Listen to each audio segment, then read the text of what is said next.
മംഗലം ഗോവിന്ദാപുരം സംസ്ഥാന പാതയിൽ പലയിടങ്ങളിലായി റോഡ് തകർന്ന് കുടിവെള്ളം പാഴാകുന്നു.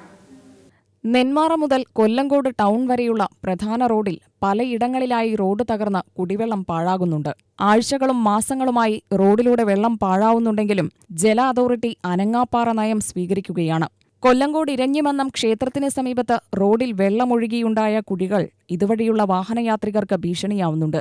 ഈ കുഴികളിൽ ഇരുചക്രവാഹന യാത്രക്കാരാണ് കൂടുതലായും അപകടത്തിൽപ്പെടുന്നത്.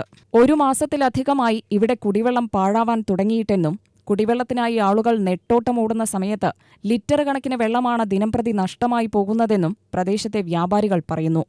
ഇതിന് ഉടൻ പരിഹാരം കാണണമെന്നും അവർ ആവശ്യപ്പെട്ടു. എരഞ്ഞിമന്നം അമ്പലത്തിൻ്റെ സൈഡിൽ മെയിൻ റോട്ടിൽ പൈപ്പ് പൊട്ടിയിട്ട് 1 മാസത്തിന് മീതിയായി. പല പ്രാവശ്യം കംപ്ലയിൻറ്റ് ചെയ്തിട്ടും വാട്ടർ അതോറിറ്റി വന്ന് നോക്കുകയോ അതിച്ച് വേണ്ടി നേരാക്കുകയോ ചെയ്തിട്ടില്ല. ഇപ്പോഴും വെള്ളം പാഴായി പോയിക്കൊണ്ടിരിക്കുകയാണ്. ഈ വെള്ളമില്ലാത്ത സമയത്ത് ഇങ്ങനെ പാഴായി കളയുന്നത് വലിയൊരു ബുദ്ധിമുട്ടുള്ളൊരു കാര്യം തന്നെയാണ്. അതിനുവേണ്ടി ഉടനടി ഒരു തീരുമാനം എടുക്കണമെന്ന് അറിയിച്ചു. UTV news, Palakkad.